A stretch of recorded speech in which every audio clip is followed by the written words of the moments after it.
Imagine looking at a grassy park right at the end of your street and deciding it is just far too dangerous for your 10-year-old child to visit alone. Right, you're worrying about traffic or strangers or, even just a scraped knee. Exactly. So you pull them inside and you lock the front door. But then, literally a few hours later, you turn around and hand that exact same 10-year-old a smartphone. With completely unrestricted access to the entire internet. Yeah, you just hand them a portal to a digital world with, well, zero age-appropriate guardrails, infinite permanence, and absolute anonymity. And society just did both of these things at the exact same time over the last few decades. It's wild. We made two massive, totally conflicting choices about the safety of our children, and somehow we got both of them completely wrong. You really did.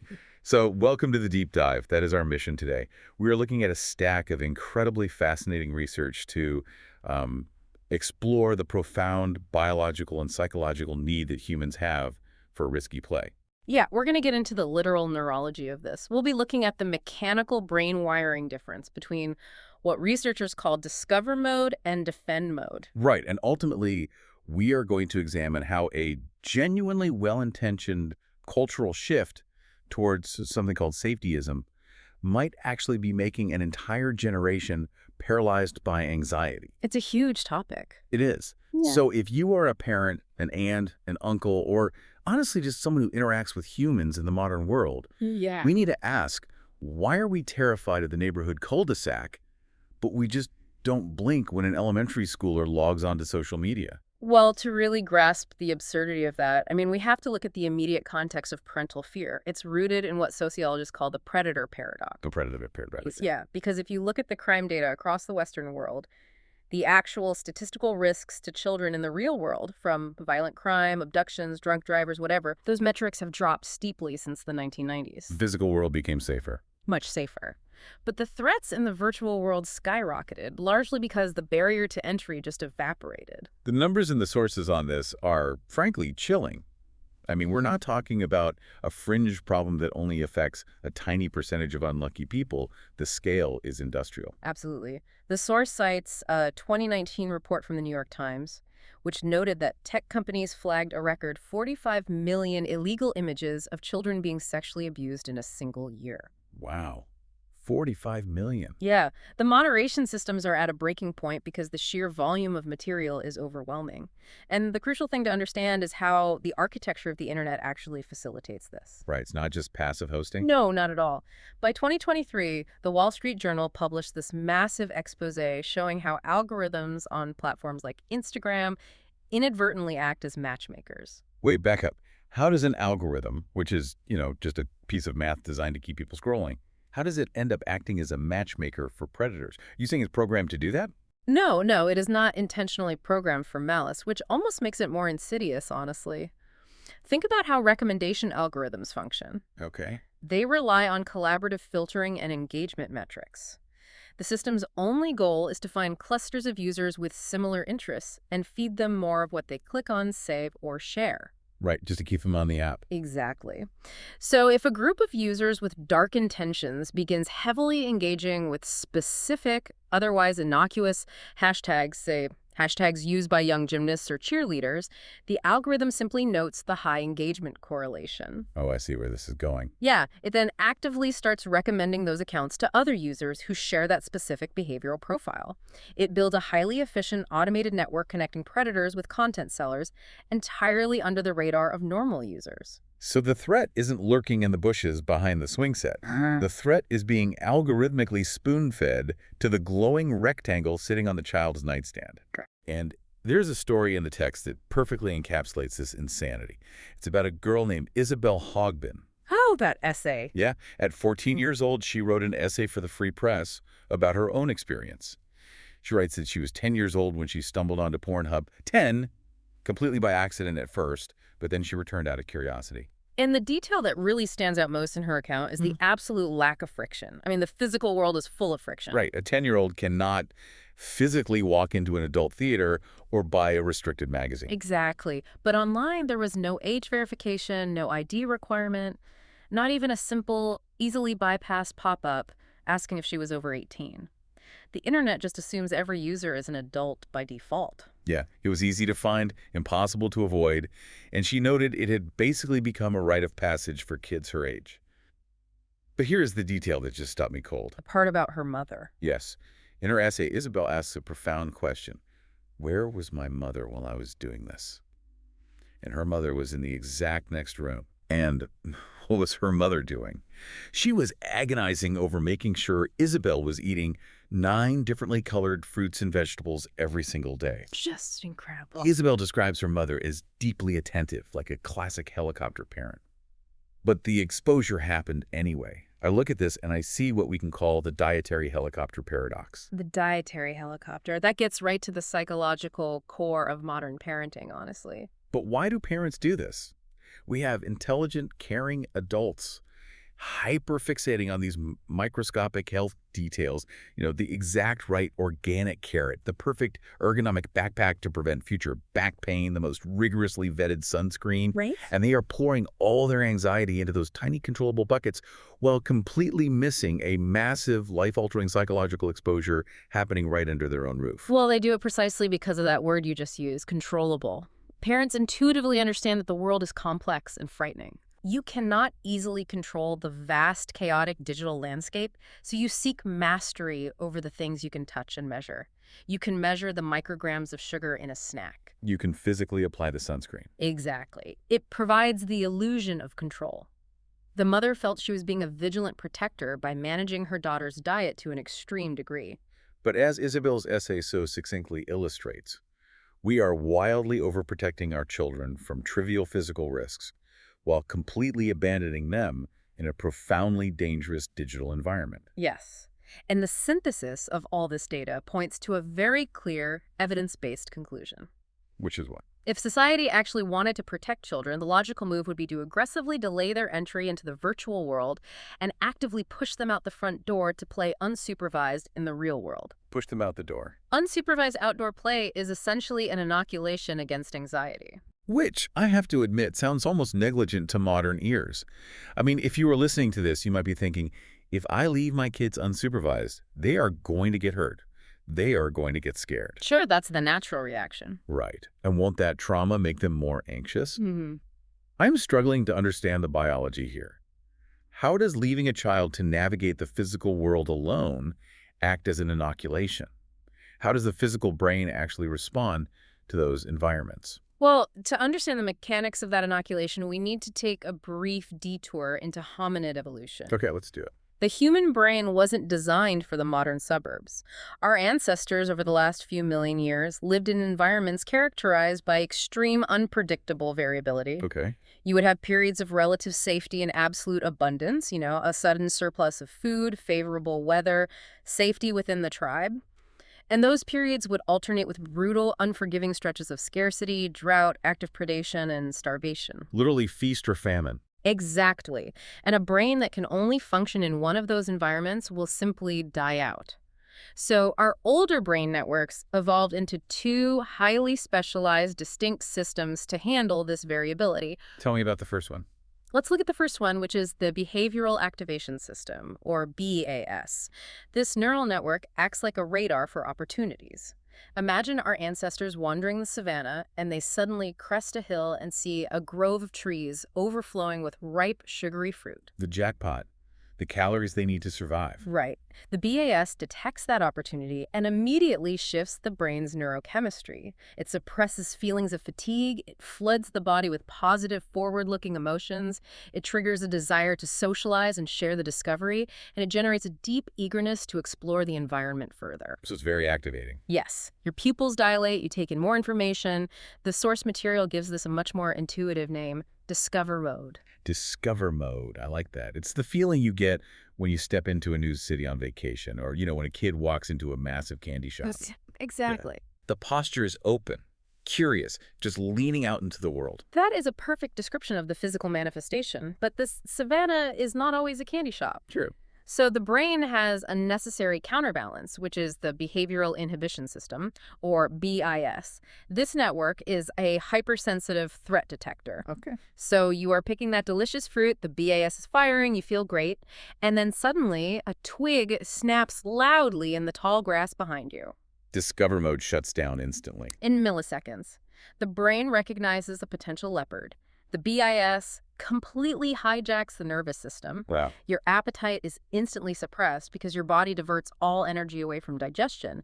It floods your bloodstream with stress hormones, specifically cortisol and adrenaline. Your heart rate variability drops. So preparing you to run. Exactly. But most importantly, your cognitive focus radically narrows. In discover mode, your brain was making broad connections, taking in the beauty of the trees, thinking about the future. In defend mode, all higher-order thinking is temporarily disabled. Your brain focuses entirely on one single immediate goal, identifying the threat and executing an escape. Okay, so the brain basically acts like a thermostat.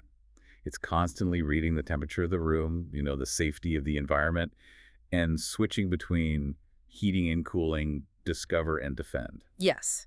And if we look across different animal species, we can actually see that evolutionary history determines the default setting for this thermostat. What do you mean? Take top predators in a food chain, or herbivores that evolved on isolated islands with absolutely no natural predators. Their default setting is heavily weighted toward discover mode. Oh, because they're not used to being hunted. Exactly. They are serene, they exude confidence. An island bird will walk right up to a human explorer because its brain has never needed a robust defend mode. It only shifts into defend mode if it experiences immediate, severe physical pain. And I assume prey animals are wired the exact opposite way. Yeah. A rabbit or a deer lives under the constant daily statistical probability of being eaten. Their brains are flooded with cortisol, they are skittish, hypervigilant, quick to bolt at the slightest shadow. So their baseline is defend mode. Their baseline default setting is absolutely defend mode. They require overwhelming evidence of safety, complete silence, familiar smells, the presence of the herd, just to tentatively shift into discover mode for a few minutes to eat. So where do humans fall on this spectrum? Because we aren't exactly island birds, but we aren't rabbits either. We're highly adaptable, sociable mammals. Can we default to either one depending on our environment? We can, and that flexibility is the key to human personality. The default setting of that internal thermostat is largely calibrated during childhood. Interesting. Individuals who go through life defaulting to discover mode tend to be more resilient, happier, and highly sociable. They look at novel situations, a new job, a new city, a differing political opinion as an opportunity to learn. And the other side. On the other hand, individuals whose brains are chronically stuck in defend mode view novelty as a threat. They are defensive, heavily prone to anxiety disorders, and they rarely feel a sense of profound safety. Now, I want to be careful here because being stuck in defend mode isn't inherently a character flaw, right? Right. I mean, if you are a child growing up in an active war zone or in an incredibly unstable, violent, or abusive home, having your thermostat permanently jammed into defend mode is a brilliant biological adaptation. Right. It keeps you alive. Exactly. It is entirely adaptive in a dangerous environment. The tragedy we are discussing, however, is that most children in developed Western nations today are living in the most physically safe, highly regulated environments in human history. Right. Yet their nervous systems are behaving as if they are in an active war zone. Their brains are scanning the suburbs for leopards. And this brings us to a massive, sudden cultural shift that researchers documented happening around 2014 and 2015, specifically on college campuses. This is where we really see the rubber meet the road on these neurological modes. Yes. A university campus is, by design, the ultimate architectural expression of discover mode. Oh, so? Well, it is a buffet of intellectual friction. It exists to foster growth, open debate, the clashing of ideas, and the trying on of new identities. It assumes a baseline of physical safety so the students' brains can remain open. And for a very long time, that model basically worked, right? It did. The millennial generation arrived on campus throughout the 2000s and early 2010s, generally exuberant, eager to debate, firmly operating in discover mode. But the data in the sources shows something dramatically changed right around 2014, when the first members of Generation Z began arriving. And it wasn't a gradual shift, it was almost overnight. Literally overnight. College counseling centers were suddenly completely overwhelmed. Administrators reported a sharp, rapid spike in psychological disorders, overwhelmingly centered around anxiety and depression. Gen Z was arriving on campus already locked in defend mode. And the behavioral manifestation of this shift was profound. By 2015, books, specific words, visiting speakers, and ideas that had caused zero controversy just 5 or 6 years earlier were suddenly being labeled by students as harmful, dangerous, or traumatizing. Wow. And it is vital to note that this was not isolated to a few progressive, liberal art schools in the United States. The source explicitly notes this exact same phenomenon occurred simultaneously across universities in the US, the UK, and Canada. I really want to look at this purely through the lens of neuroscience, stepping entirely away from the political arguments that usually surround this topic. What you're saying is that this shift wasn't a coordinated political movement. No. It was the biological reaction of a generation trapped in defend mode. That is the most accurate way to understand the data. When a human brain genuinely perceives its environment as a constant looming threat, the prefrontal cortex, the area responsible for complex learning, empathy, and processing nuanced arguments, is biologically deprioritized. That makes total sense. You literally cannot learn calculus or debate philosophy or entertain a hypothetical argument when your amygdala is screaming that a leopard is about to attack. You cannot learn when you are scanning for leopards. That makes so much sense. The scarcity mindset takes over completely. You cling to your immediate in-group, you demand authoritative protection, and you aggressively reject anything unfamiliar because unfamiliarity equals danger. Precisely. So this brings us to arguably the most important question. If chronic defend mode stunts growth and makes people miserable, how do we fix the thermostat? How do we build a brain that defaults to discover mode? To answer that, we have to look at a grand scientific experiment that took place in the Arizona desert in the late 1980s. It was called Biosphere 2.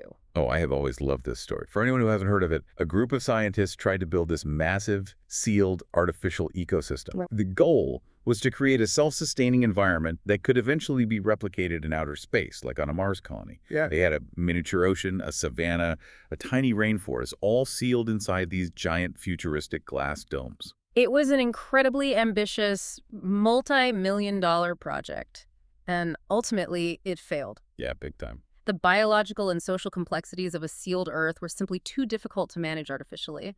Oxygen levels dropped, pests took over, but one of the most fascinating specific failures happened in the rainforest biome. Tell us about the trees. The designers planted a variety of trees, and initially everything looked like a massive success. The trees grew incredibly fast, much faster than they would in the wild. But then, before reaching full maturity, they simply fell over. They collapsed under their own weight. I remember reading about this and being so confused. I mean, they had optimized everything. They had perfect nutrient-rich soil. They had heavily monitored irrigation. They had perfect filtered sunlight. What could they possibly be missing? They were missing the wind. The wind. In the natural world, when a strong wind blows, it violently pushes and bends a young tree. This physical stress creates a fascinating biological reaction. It tugs at the root system on the windward side, forcing the roots to dig deeper and anchor more aggressively into the earth. Oh, wow. And on the opposite side, the wood of the trunk is heavily compressed. In response to this constant violent stress, the plant actually alters its cellular structure. It produces specialized cells with thicker walls, rich in a polymer called lignin. Botanists refer to this as reaction wood or stress wood. So the wind is literally communicating with the cells of the tree, telling them to harden. Exactly. And without the stress of the wind, the biosphere trees grew incredibly tall and looked healthy on the outside, but they remained structurally weak. The lack of struggle literally destroyed them. Trees exposed to strong winds early in their development become trees capable of withstanding Category 5 hurricanes when they are fully grown. Trees raised in a perfectly protected greenhouse fall over from their own structural weakness. It's a perfect metaphor. It is.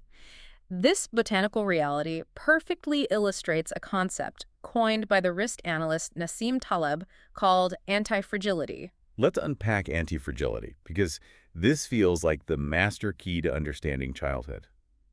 Taleb points out that we usually categorize the objects in our world as either fragile or resilient. Right.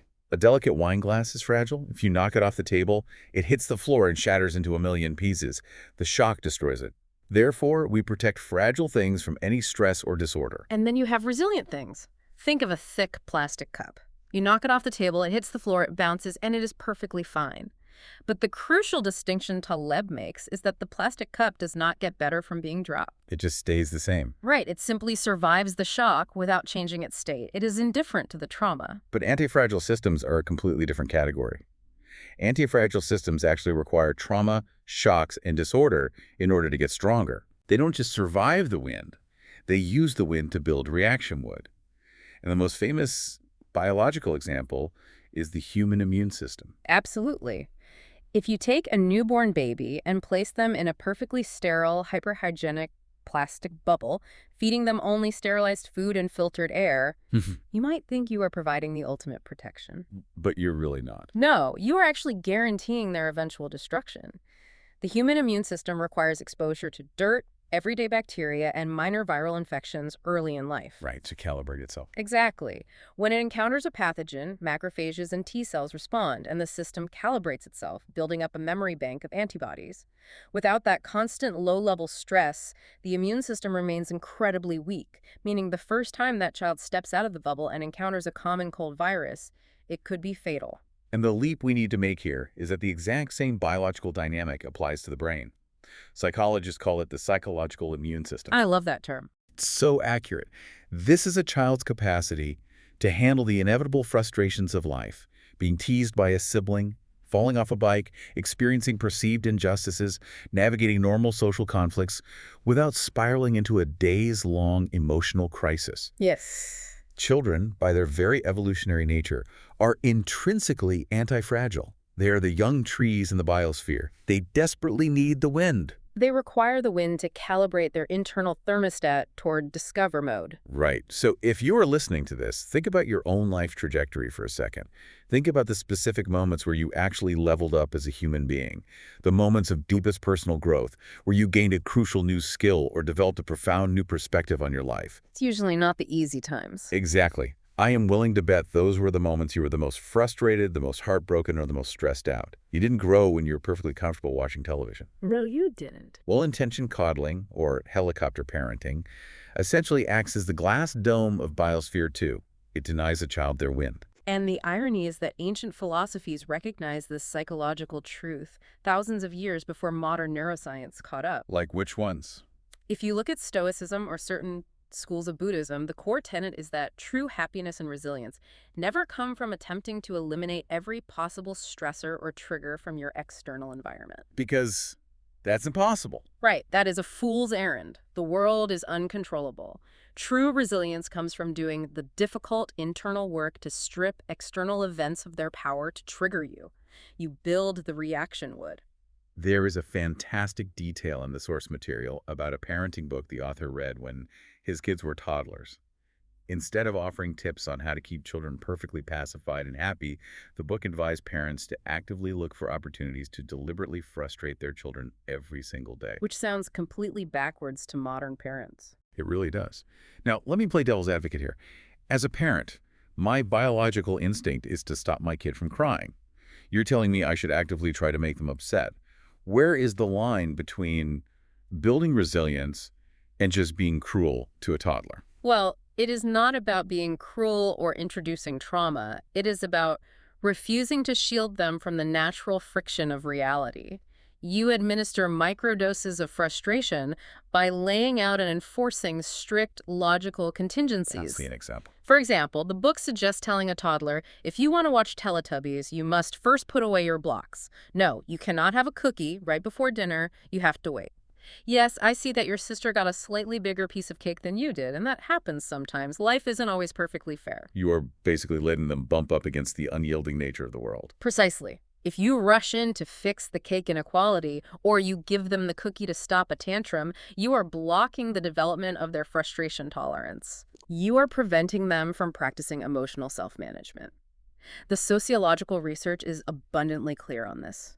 Raising children in a highly curated bubble of satisfaction correlates strongly with later anxiety disorders and a profound inability to adjust to the friction of adult life. Like moving away to college or entering the workforce. Exactly. Okay, so if kids are anti-fragile and their brains inherently require stress to grow, how do they naturally seek it out? Do they know they need the wind, or do we have to force it on them? Oh, they absolutely know it instinctively, and they seek it out constantly through what developmental researchers call risky play.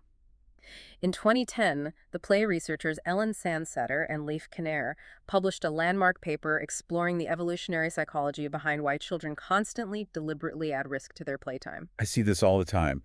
You watch a kid spend an hour mastering how to skateboard down a gentle, paved slope. Right. As soon as they conquer it, they aren't satisfied.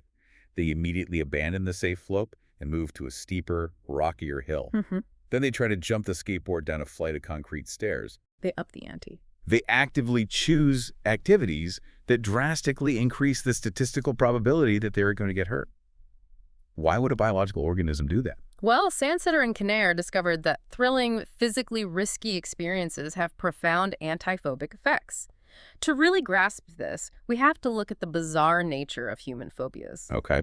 It is a puzzling clinical fact that widespread human phobias are highly concentrated around things that rarely kill modern humans. Millions of people are utterly terrified of snakes, spiders, the dark, tight spaces in heights. Right. But very few people naturally develop phobias of the things that actually kill modern humans in massive numbers. Cars, guns, opioids, or sedentary lifestyles. So our baseline fears are basically running on outdated software. We have what psychologists call an evolved preparedness to fear the specific things that killed our ancestors on the savannah, but we don't have an innate biological fear of a Toyota Camry because cars haven't existed long enough to shape our DNA. That is the evolutionary mismatch. Furthermore, adult phobias can rarely be traced back to a specific traumatic event in childhood. A fear of heights isn't usually caused by falling out of a tree. Really? It is usually the exact opposite. The kids who climb the trees, fall out, scrape their knees, and get back up are the ones who grow up to be the adults who are least afraid of heights. Oh, wow. By engaging with the danger, they manually deactivated the innate evolutionary fear. They mastered it. They acquired the antiphobic effect. So Sandsetter and Kinnair didn't just theorize this. They actually categorized the specific kinds of risks that children naturally seek out across all cultures when adults step back and give them autonomy. Yes, there are 6 main categories. Let's go through them. First, heights climbing trees, scaling tall play structures. Second, high-speed swinging as high as possible, riding bikes down steep hills. Third, dangerous tools, playing with hammers, saws, or pocket knives. Which terrifies parents today. Totally. Fourth, dangerous elements, playing near a hot fire or a deep rushing river. Fifth, rough and tumble play wrestling, pinning each other down, play fighting.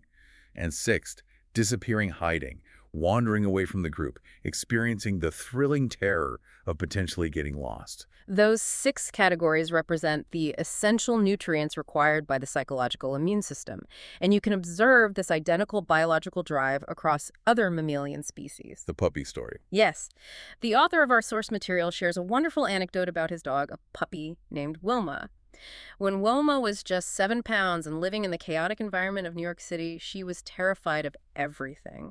Every large dog she encountered on the sidewalk instantly pushed her into defend mode. But as the author started taking her to the park and letting her off the leash, something incredible happened. She didn't just hide under a bench. She started manually calibrating her own fear response. She did. She would spot a massive dog and approach it very slowly. The moment the large dog moved, Wilma's BIS would trigger and she would bolt away in absolute terror. But she wouldn't run all the way back to her owner. She would run a few yards, execute a high-speed hairpin turn, run right back toward the massive dog, and repeat the process. That's amazing. She was actively running experiments. She was finding the exact razor-thin line between joy and fear that her nervous system could handle in that specific second. I love that mental image of this tiny puppy doing hairpin turns. She is rapidly cycling her brain back and forth between discover mode and defend mode, teaching herself how to read the physical intentions of other dogs and building her own physical competence. Exactly. And human kids do the exact same thing on a playground, provided we actually give them equipment that allows for it. The source material draws a brilliant contrast between 2 eras of playground design. Let's look at the classic 1970s playground spinner, the old-school merry-go-round. Right. It is essentially a massive, heavy metal disc mounted on a central pivot over a bed of gravel or asphalt. The author refers to it, quite accurately, as the greatest piece of playground equipment ever invented. It really is a masterpiece of developmental engineering. Think about what it teaches a group of 8-year-olds. First, it requires social cooperation to even get it moving. You have to communicate and push together. Yes. Second, It teaches fundamental physics. Centrifugal force is actively trying to throw you off the edge, and if you manage to crawl to the dead center, you experience a mild alteration of consciousness through dizziness. Which kids love. They do. And third, it offers infinite scalable ways to increase the physical risk. You can sit safely, or you can stand up, you can hang halfway off the edge, you can try to throw a ball to a friend while spinning at high speeds. And crucially, the consequence of pushing the limit too far is that you will get hurt. Yes. You will eventually lose your grip, you will fly off into the gravel, you will skin your knee, you will get a bruise, you might even get a bloody lip. But you generally won't get catastrophically hurt. Right. You receive immediate, physical, embodied feedback about your own skillful or unskillful actions. You learn exactly where your personal line is between thrilling fun and painful consequence. Now, compare that magnificent machine with the ultra-safe, brightly colored plastic and rubber-matted playgrounds that became the mandated standard in the late 1990s and 2000s. The boring ones. Exactly. These modern structures have almost no vertical height. The slides are short and designed with intense friction so you can't go fast. There are 0 heavy moving parts to pinch a finger or hit a head. Right. It is incredibly difficult to hurt yourself on these structures, which means the children playing on them are learning absolutely nothing about how not to get hurt in the real world. They aren't getting the wind. The environment is so heavily padded that they can't build any stress wood. There is a play researcher highlighted in the text, Mariana Brusoni, who is actively campaigning to bring physical risk back into children's lives. Her data is fascinating. It is. She points out a statistic that completely shatters the modern parenting paradigm. Get this. The statistical risk of a child requiring medical attention per hour of unstructured, free, physical, play-like climbing trees or playing tag in the woods is actually lower than the risk of injury per hour of playing adult-guided organized sports like soccer or baseball.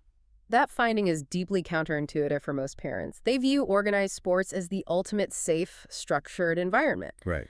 But the mechanism behind the data makes perfect sense. In free play, children are constantly self-modulating. They have to manage their own bodies, negotiate their own rules, and they naturally dial back the intensity when they feel genuine fear or fatigue. Because there's no adult telling them to push through the pain. Exactly. In adult-led sports, the children are constantly being pushed by coaches and parents to perform beyond their natural physical calibration, leading to repetitive stress injuries and higher collision rates. So Brusoni argues that our architectural design goal for children's spaces shouldn't be as safe as possible. It should be as safe as necessary. As safe as necessary allows for the minor traumas that build anti-fragility. It echoes a quote from an enlightened summer camp administrator mentioned in the research, whose operating philosophy was, "We want to see bruises, not scars." Bruises are data. Bruises are your body learning the laws of physics. Scars are tragedies. We want the bruises. Well said. But I know some listeners are forming a counter-argument in their heads right now. I want to address the Mars problem. A parent might hear all of this and think, okay, I buy the premise. Kids need risk, they need setbacks, they need to overcome fear to build their psychological immune system. But don't they get an endless supply of that online? Exactly. They are fighting for survival in a game of Fortnite. They are navigating incredibly intense social conflicts on social media. They are failing and trying again in video games. Why doesn't getting sniped in a virtual world build the same resilience as falling off the monkey bars? It is a vital distinction, and the answer comes down to a deeply rooted biological concept, embodiment. Embodiment. Yes. Human childhood and the human nervous system evolved entirely on planet Earth. Our brains are deeply genetically expecting to encounter the physical, embodied challenges of the physical world. Right. Real-world challenges operate on a specific rhythm. They're synchronous, meaning they happen in real time. They're usually one-to-one or in small groups, and they occur within physical communities that endure over time. So when your digital avatar does a backflip off a skyscraper in Fortnite, which theoretically covers the risks of heights and speed, your physical body is sitting perfectly still in an ergonomic gaming chair. Exactly. Your vestibular system gets zero feedback. You didn't feel the gravity pull at your stomach, you didn't feel the wind resistance, and when the avatar hits the ground, you just press a button and respawn. There is no biological calibration of risk because there is no actual biological risk. The physical feedback loop is entirely severed. But the difference is even more catastrophic when we look at social development. Well, in the real world, social mistakes made by children are generally low-cost and highly localized. Imagine 2 8-year-olds playing a heated game of tag. They get into a furious argument over whether someone was tagged or not. Classic playground dispute. Right. They might yell, they might even shove each other, but they both want to keep playing, so they are forced to figure out a compromise. And crucially, the resolution relies on physical, embodied signals of repair. Right. It relies on the polyvagal system. A handshake, a reluctant smile, a pat on the back, a shift in tone of voice. Those microscopic facial expressions and physical cues signal to the amygdala that the conflict is genuinely over, and both nervous systems can stand down and return to discover mode. But when you migrate those social relationships to the internet, the entire architectural foundation changes. Online interactions are disembodied. You can't see their face. You cannot see the micro-expressions of the person you are arguing with. Furthermore, the interactions are asynchronous. A harsh comment left at 2 p.m. might be read at midnight, leaving the recipient alone with their cortisol spike. And most dangerously, online conflicts are permanent and viral. This is where the author uses the brilliant analogy of raising kids on Mars. Earth is a relatively forgiving environment for humans because we adapted to it. Right. Small mistakes on Earth, tripping over a tree root, getting into a petty argument with a friend, they promote growth. They give you a bruise, but you heal and you learn. Yeah. But Mars is a hostile, unforgiving vacuum that we are fundamentally not adapted for. Exactly. If you trip and fall on Mars and you crack the face shield of your spacesuit on a rock, you don't get a bruise. You die instantly. And the internet is Mars. Small social mistakes online do not stay small. An awkward photograph, a poorly worded joke, a momentary flash of anger. These things can be screenshotted, removed from their original context, shared globally in seconds, and mocked by thousands of anonymous strangers. And they live on servers forever. Yes. The cost of a small mistake on the internet is massive, disproportionate public shaming. You cannot build anti-fragility when a single mistake equals permanent social death. You don't learn from that. You just get forced into a chronic, permanent defend mode. You put heavy armor on, you view everyone as a potential threat, and you never take the armor off. This is why the ultimate conclusion here requires a total inversion of the modern parenting paradigm.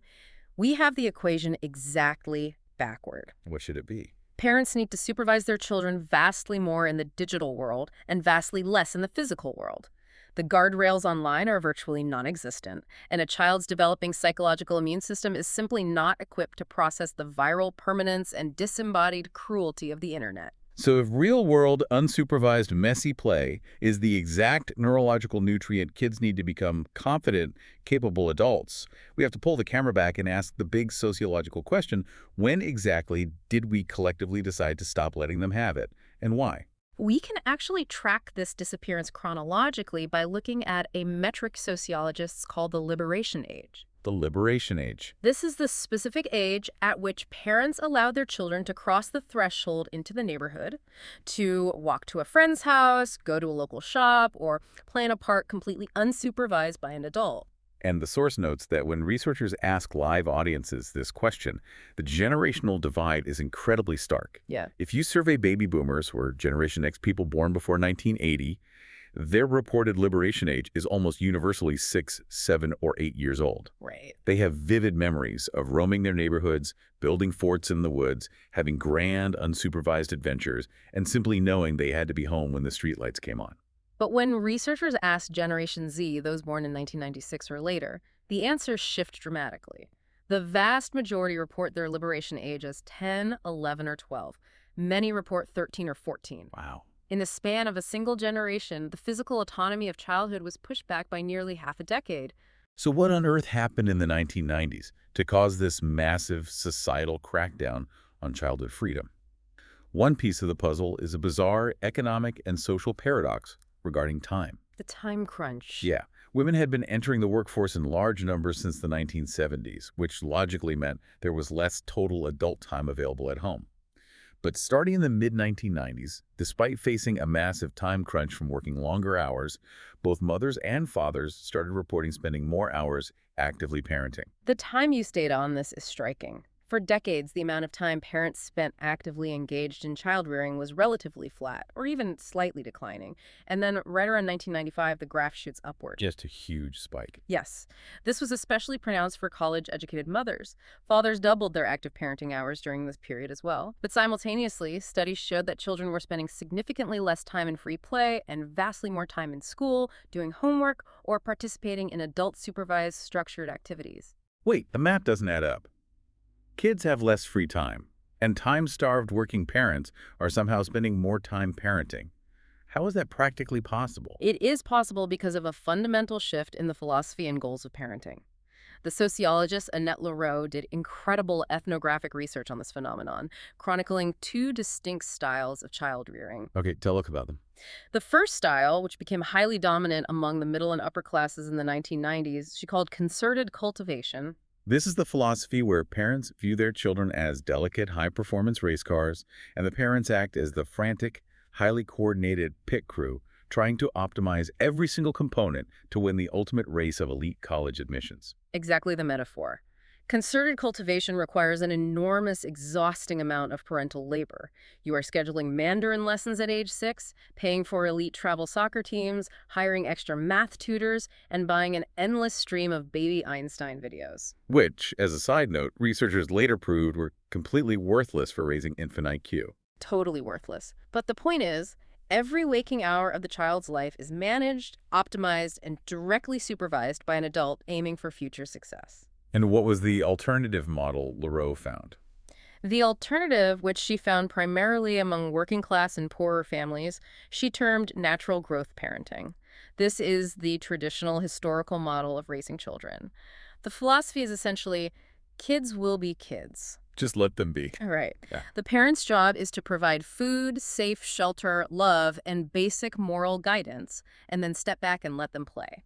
The belief is that children will naturally figure the world out and grow into competent adults without adults micromanaging their Tuesday afternoons. But the real tragedy the research reveals is that by the 2010s, the natural growth model had been almost entirely eradicated. Even working-class parents who didn't have the disposable income for travel soccer started adopting the restrictive, highly supervised tenets of concerted cultivation. It became the default. Why did it spread so completely? Was it all just the economic pressure of the shrinking middle class and the desperation to get kids into Harvard? The intense economic pressure and the college arms race certainly explain the behavior of the upper middle class, but it fails to explain why this shift happens simultaneously in countries like the UK and Canada, where university admissions are vastly less fraught and less tied to economic survival. So what's the broader explanation? For the broader cultural explanation, we have to look at the work of the British sociologist Frank Furedi. In 2001, he published a highly influential book called Paranoid Parenting. Paranoid parenting. He's not pulling any punches with that title. No, he's not. He traces the root of this intensive supervision paranoia to something much deeper than college prep.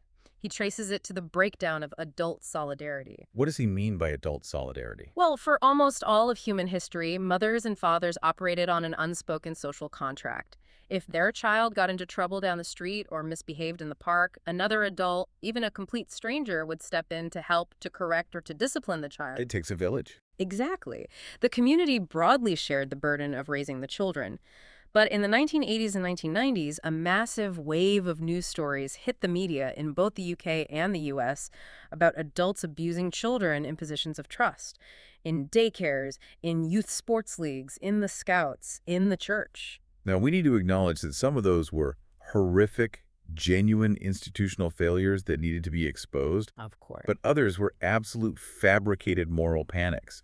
I'm thinking of the satanic panic in the 80s, the McMartin preschool trial, where daycare workers were being accused of these bizarre, physically impossible rituals based entirely on highly leading questions asked by therapists to easily manipulated toddlers. Right, and the validity of the individual stories mattered less than the cumulative psychological effect. Yeah. The result of this relentless news coverage, which was heavily driven by the new phenomenon of 247 cable news networks needing constant sensational content, was a generalized societal sense that absolutely no adult could be trusted with a child. That's when stranger danger started. Yes.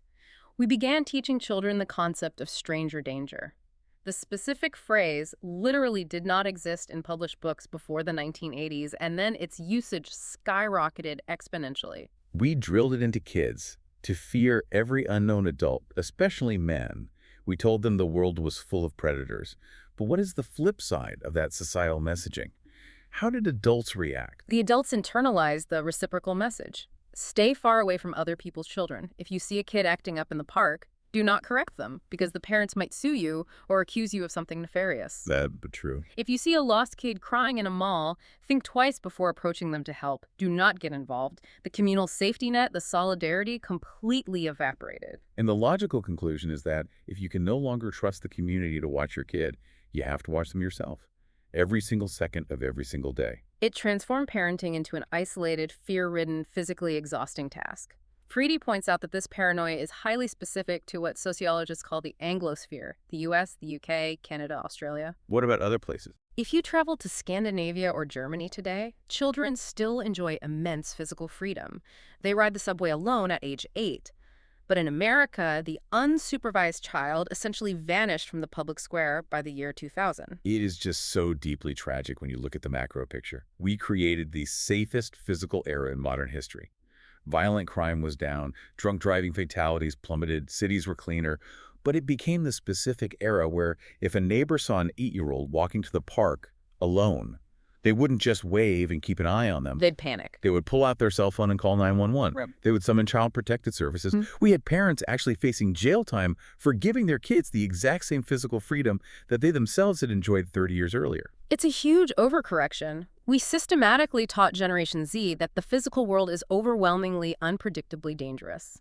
We actively prevented them from experiencing the necessary physical risks, the minor traumas, and the unmediated conflicts that their experience-expectant brains desperately needed to build reaction would and switch into discover mode. Okay, so we take this suburban paranoia, this deep-seated fear of kidnappers and strangers, and somehow, over the next decade, it morphs from a parenting style into a rigid institutional ideology. It follows the kids out of the suburbs and all the way to the university campus. How does stranger danger in 1995 turn into demands for trigger warnings and safe spaces in 2015? To understand that intellectual leap, we look at the work of the Australian psychologist Nick Haslam. In 2016, he coined a brilliant framework called concept creep. Concept creep. I love this idea. It describes how the definitions of clinical, highly specific psychological words slowly expand over time to cover more and more of normal everyday life. Yes, Haslam noted that these concepts creep in two distinct directions simultaneously. First, they creep downward, to apply to smaller, less severe, more trivial everyday cases. For instance, a difficult breakup or a stressful exam is suddenly labeled as trauma. Okay, and the second direction? Second, they creep outward, to encompass totally new and conceptually unrelated phenomena. And the most important word that experiences this concept creep is the word safety. For most of the 20th century, if an institution talked about safety, they meant physical safety. Wear your seatbelt, put a helmet on when you ride a bike, check the fire alarms, don't run with scissors. Right. Physical safety is an easily measurable, universally agreed upon good. And as society progressed, we rightfully recognized the importance of a broader concept. Psychological safety. Which is different from emotional safety. Very different. Psychological safety is primarily a workplace or group dynamic concept. It means a team has built a healthy culture where an employee can speak up, pitch a wild idea, point out a flaw in a project, or respectfully disagree with the boss without fear of being humiliated, ostracized, or fired. You feel safe taking intellectual risks. But then the concept crept outward into something entirely new and highly subjective: emotional safety. The source notes that the use of this specific term in literature spiked 600% between 1985 and 2010. And we need to be crystal clear, emotional safety is vastly different from psychological safety. Yeah. Emotional safety is the newfound belief that I have a fundamental right never to experience negative emotions caused by what someone else said, did, or taught. I have a right not to be offended or triggered. The distinction is vital. Psychological safety protects the expression of ideas. Emotional safety protects the individual from the discomfort of hearing ideas they dislike. And that leads to safetyism. Yes. When emotional safety becomes the overriding primary goal of an institution, you get what the author terms safetyism.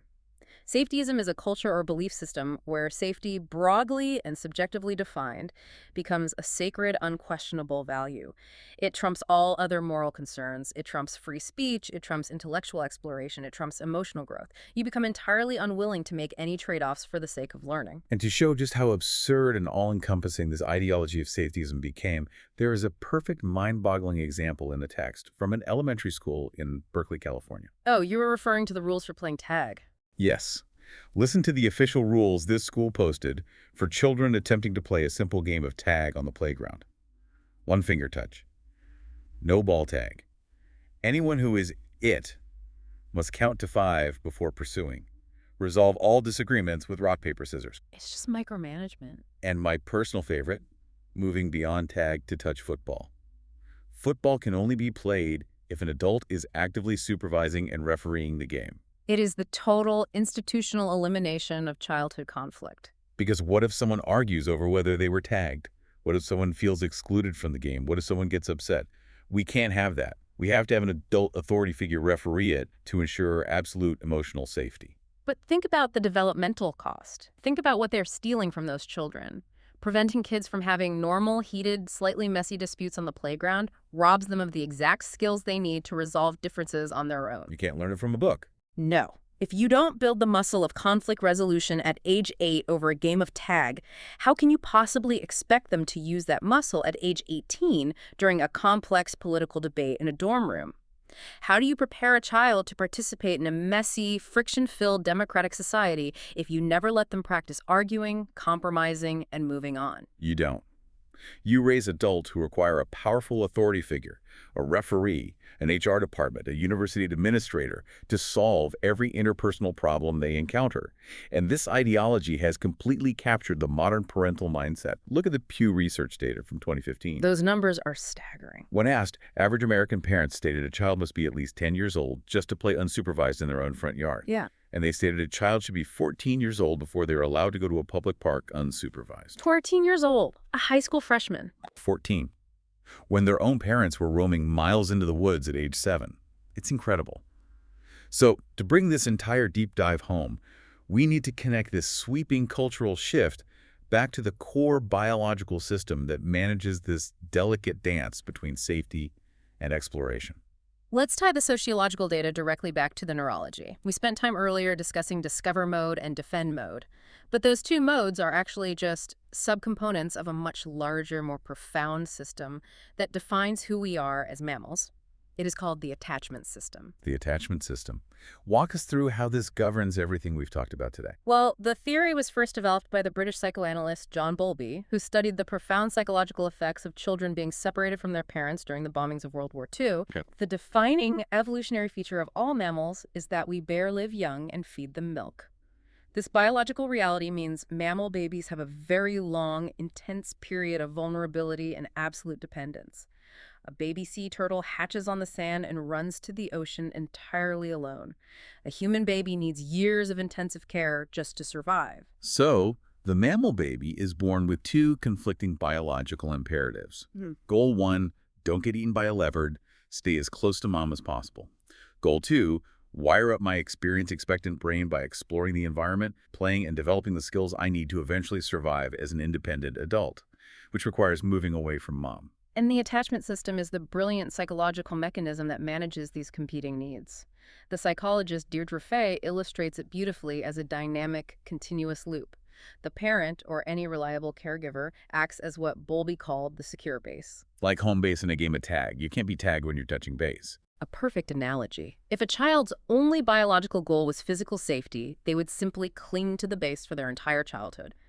But they don't, because they have an innate, powerful drive to explore. So, the toddler crawls away from the base to inspect a weird bug on the floor or to try and climb a step. They shift into discover mode. Exactly. That is the moment where all the crucial learning, the neural fine-tuning, and the building of reaction wood happens. But inevitably, the world pushes back. The kid misjudges the step and bumps their head. Or a cat hisses at them. Or a loud truck drives by the window. And instantly, the thermostat clicks, the BIS triggers, defend mode activates. The child feels a surge of fear and anxiety, and they immediately scurry back to the secure base. They run to mom or dad, physically clinging to them for comfort and reassurance. They cry to summon the base to them if they can't reach it. And here is the magic of the cycle. Once they are back in the arms of the base, a securely attached child settles down. The nervous system physically regulates, the cortisol drops, the heart rate slows, the fear recedes, and within a few minutes, the thermostat clicks again. Discover mode turns back on, and the kid waddles back out into the yard to try again. This cycle happens dozens of times a day, hundreds of times a month, thousands of times throughout a childhood. And over years of repeating this physical loop, something profound and permanent happens to the brain's architecture. The child internalizes the secure base. Internalizing the secure base. That is the ultimate goal of parenting, isn't it? It is the absolute foundation of a healthy, resilient adult mind. Through repetition, the child's brain builds neural pathways that mimic the soothing presence of the parent.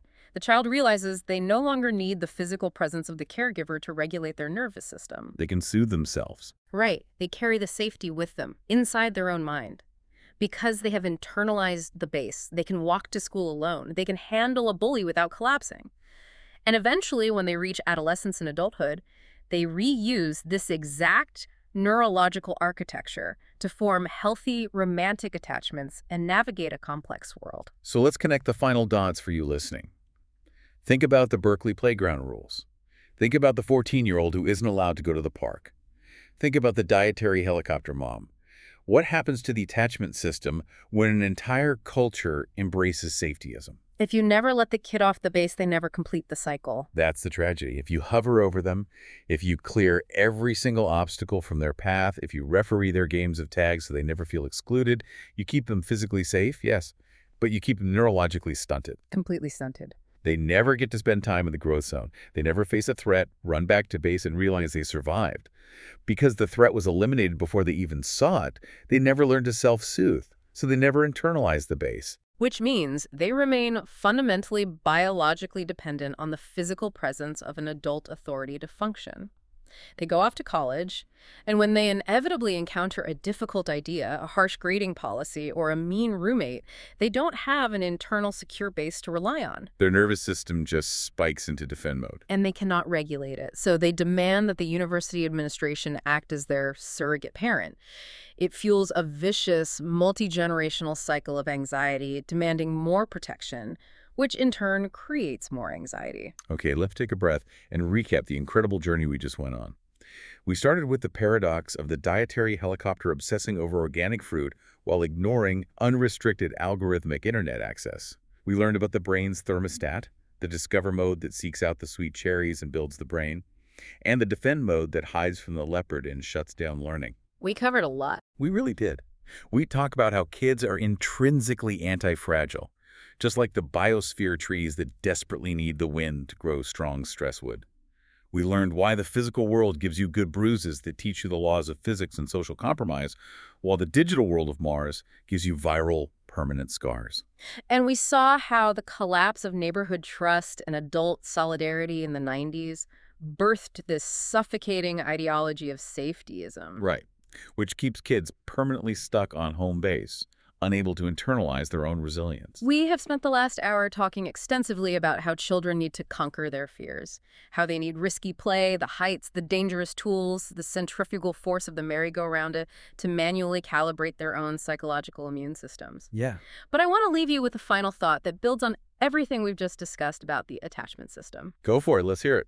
If we, as the adults, are supposed to be the stable, confident, secure base from which children can safely explore the world, what does our current culture of hypervigilance say about our anxieties? Well, that's a good point. By clearing away every minor obstacle, by tracking our teenagers' locations on our phones 24/7, and by banning tag on the playground, have we actually designed a world that protects children? Or have we just designed a world that merely soothes the chronic, unexamined anxieties of the parents? Oof. Are we protecting them, or are we just treating our own anxiety by controlling them? That is a question that is going to stay with me for a long time. Thank you so much for joining us on this deep dive. Take a look at the kids in your own life today. Notice when they are reaching for the wind, and maybe, just maybe, let them climb a little higher up a tree.